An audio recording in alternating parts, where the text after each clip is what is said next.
Tai ką mums Kristus yra paruošęs, kas parašyta, kad mes esame sukurti geriem darbam atlikti.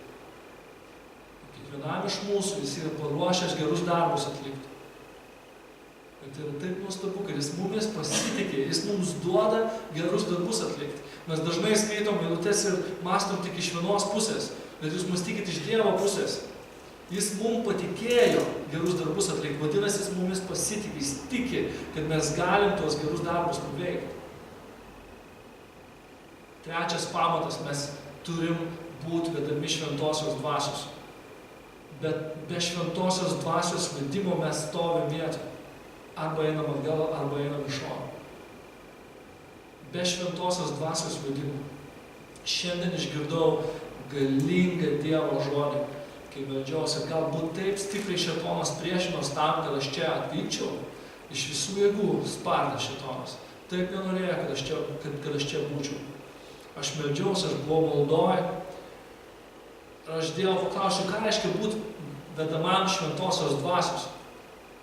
Nežinot, mes galim skaityti be galo daug knygų prirašyta, kaip būti šventosios dvasios vedamam, kas yra šventosios dvasios vedimas. Ir kai dažnai žmogus taip šneka, jis užmiršta, kad yra žmonės, kurie tai girdi daug kartų, bet tai neteina į jų suvokimą ir nesusipina su jų širdim.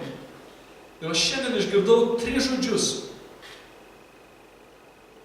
Tiesiog pasakyk taip. Tiesiog pasakyk taip.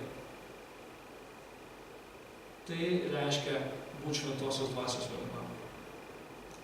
Tiesiog pasakyk taip. Aš meldžiau, sakau, Tėve, aš noriu būti vedama šventosios dvasios.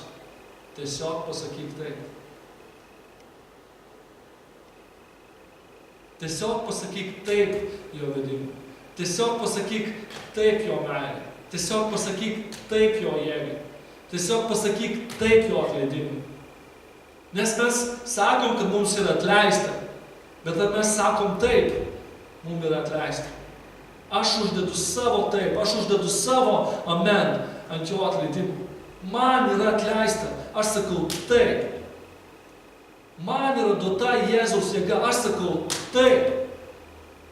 Aš esu vedama šventosios dvasios ir aš sakau taip. Ir kaip šventoji dvasia veda, taip mes turime eiti. Ir žinot, kad ta šventa dvasia veda per pragaro ugnį.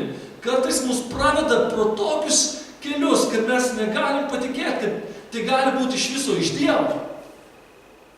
Bet ten tokios eilutės nebūtų romiečiuose, kad viskas tikinčiam išeina į gerą. Jeigu nebūtų nieko blogo. Jeigu nebūtų nieko blogo, tada ta eilutė ten nebūtų. Viskas tikinčiam išeina į gerą. Vadinasi, bus bloga, bet ir tas bloga pasidarys gerą. Bet ir tas bloga įsisuks į gerą. Tiesiog pasakyk taip. Šventai dvasiai. Jinai labai aiškiai kalba. Ir mes girdim, bet mums reikia paraginimų. Tiesiog pasakyk taip. Ir tai bus viskas. Aš paleidau viską, kas yra mano rankose. Aš nieko nelaikau. Aš nesilaikau į virvę įsitvėręs, į pasaulį neleidžiu dar, nenoriu paleisti. Kai aš pasakau taip, aš paleidžiu. Tiesiog pasakyk taip. Ir tai reiškia būti šventąja dvasia vedama. Ir žiūrėkit, kaip jisai sako Petrui. Tai jisai paklausė savo mokinių. O kuo jūs mane laikote? Sako Jėzus.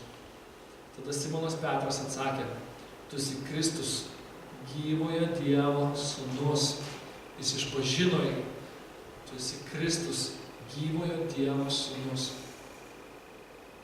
Jėzus jam atsakė, palaimintas tu, Simonai Jono sūnau, nes ne kūnas ir kraujas tau tai apreiškia, bet mano tėvas, kuris yra danguje. Ir aš tau sakau, tu esi Petras ir ant šios olos aš pastatysiu savo bažnyčią ir pragaro vartai jos nenugalės.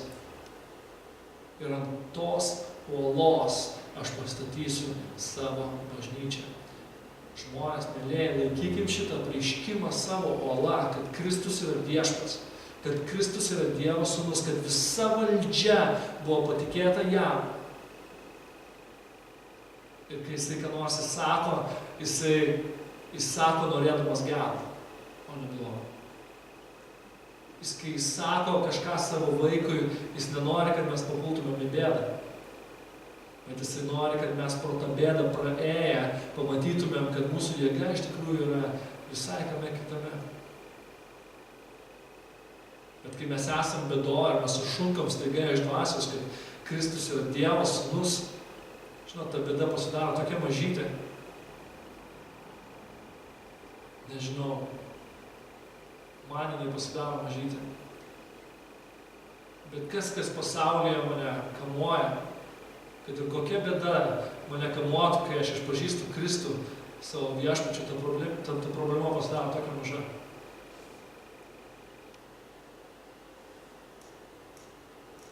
Ar jūs suprantat?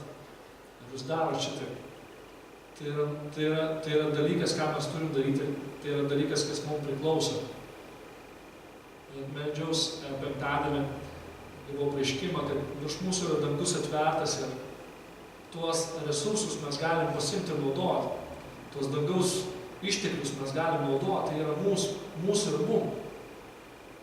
Mes esam jo vaikai, mes esam jo karalystės bendrapiliečiai, dangaus bendrapiliečiai. Mes esam ambasadoriai Dievo, dangaus karalystės. Mes turim ir galim naudoti visus resursus. Ir žinot, šiandien aš vėl raginsiu, kad mes pasiliktumėm šitame pamate, šitame suvokime, kad Kristus yra viešpats. Pasiliktant jo mokymą. Tegul jo mokymas būna mūsų pamatas. Skaitykim vėl iš naujo Evangelijas. Ieškokim įsakymų, kurie mums šiandien skamba ir juos reiktų vykdyti. Atsiduokim šventai dvasiai, šventoji dvasia mus ves ir teisingai mus ves. Tai nebus taip, kad mes skaitysim Bibliją ir ieškosim jau dabar, kur mums tas įsakymą vykdyti. Bet jeigu šitai, prašau. Bet kad tai būtų iš šventosios dvasios, nes be šventosios dvasios tai bus tuščia. Tai bus, atsiprašau žodį, bet tai bus pravalas visiškai. Tai yra dalykas, kurį mums Dievas pažadėjo ir davė ir mes turime jį naudoti. Tiesiog pasakyk taip. Tiesiog šį vakarą savo širdyje ir balsu pasakyk taip. Aš tavo Kristau. Taip, aš tavo šventoji dvasia. Aš paleidžiu viską, kas mano rankose, aš paleidžiu. Tiesiog pasakyk taip. Kristus tapo žmogumi, tapo vienu iš mūsų. Ir taip panoro apreikšti Tėvą, kuris yra danguje. Jis parodė mums tobulą Dievo atvaizdą. Jis parodė mums taip pat tobulą mūsų atvaizdą, kokį Dievas Tėvas danguje norėtų matyti. Man tirpsta širdis, kai aš skaitau istorijas apie Kristų, kaip jis gydo žmonės, kaip jis atsako fariziejams, kaip jis atsako Pilotui, kaip jis atsako kaltinimams, arba kaip jis juos neatsako. Man tiesiog tobula skaityti ir matyti, koks jis buvo jautrus šventai dvasiai. Jo, žinot, kai tu suvoki, kad tai yra Dievo sūnus, vis tiek tau nori sakyti, kad jo, jėga, bet kaip jaučia šventąją dvasią. Bet kai tu staiga suvoki, kad ten buvo 100% žmogus ir koks jis jautrus buvo šventąją dvasiai, tai iš viso nepaprasta jėga. Ir jis mus ragina tą patį daryti, bet mes turim pasakyti taip. Tai jis savo taip jau pasakė. Savo taip jis jau pasakė ant kryžiaus. Iš didžiosios raidės, taip, visos didžiosios raidės, taip, sušuko, baigta. Patraukė prakeikimą nuo mūsų. Jis savo taip jau padarė, jis laukia mūsų taip. Šiandien, jeigu jis raginama šventosios dvasios, be bet kokiu paraginimu. Jeigu esi raginamas šventosios dvasios kažką atlikti, nedelsk. Ir žino, kad Kristus pažadėjo tavęs nepalikti. Jis nepaliks ir nežiūrės, kaip tau sekas tai vykdyti. Bet jis bus kartu tame. Tu turi pasakyti taip.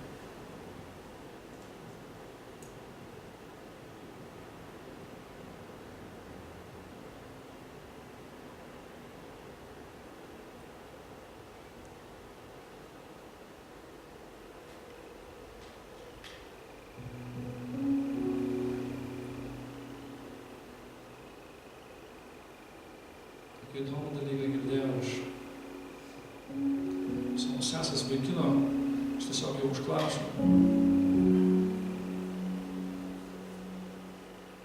Sakau, Semai, ką tu galvoji apie Kristų?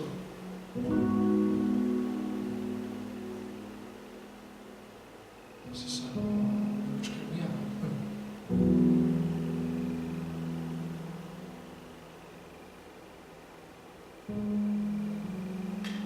Tada aš jam sakau, ką tu galvoji apie krikščionį, kaip tu galvoji apie žmogų, kuris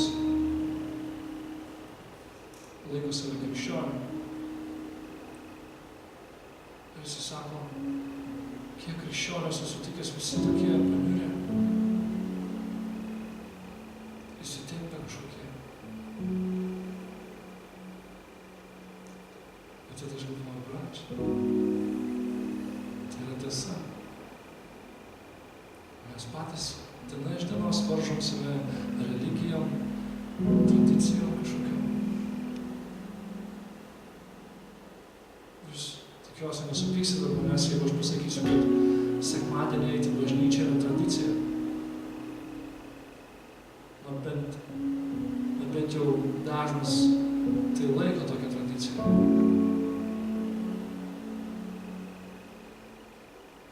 Mes krikščionys turėtume į bažnyčią, bet būt bažnyčia.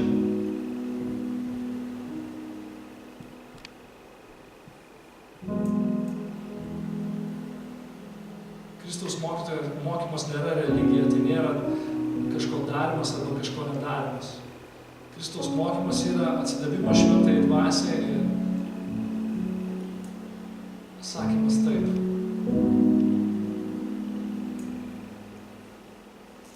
Tai viskas ir užtenka tiek, jo, šitiek užtenka.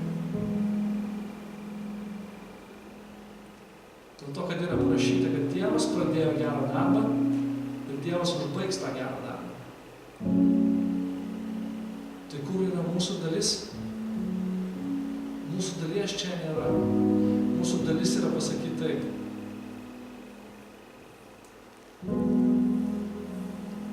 Bet kai mes paskęstam religijoje ir iš visų jėgų stengiamės patys tai daryti, mes būsim paniurę.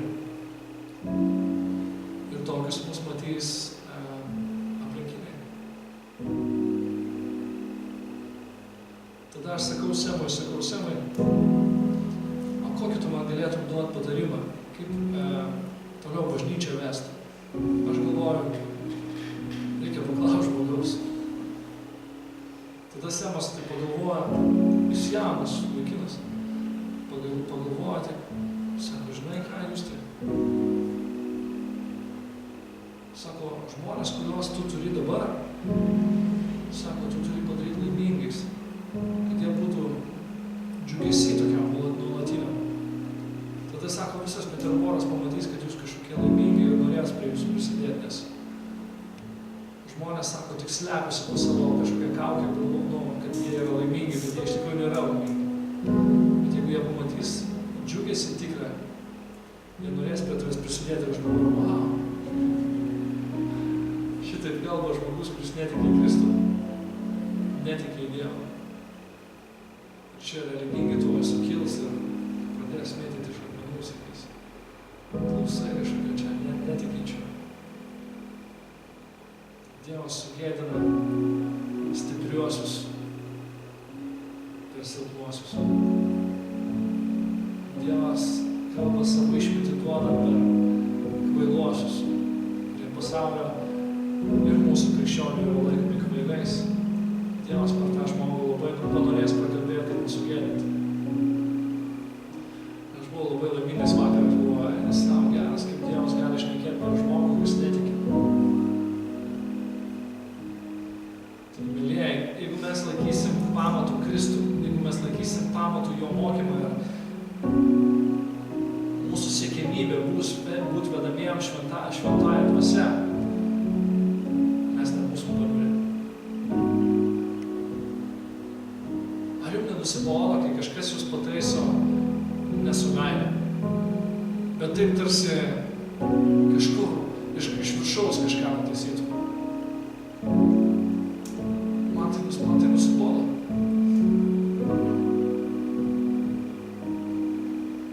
Tai yra religija. Tai yra religija. Mano akim žiūriu, mano suvokimu. Gal aš po 5 metų dar kitokį suvokimą turėsiu, bet šiandien aš galiu drąsiai sakyti, tai yra religija. Daryk arba nedaryk.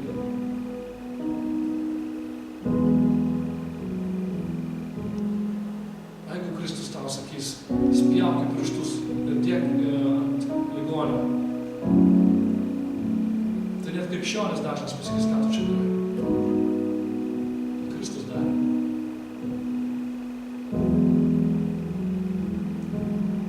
Mylėjai, aš noriu sugriauti tą religiją, aš nenoriu, kad jos būtų.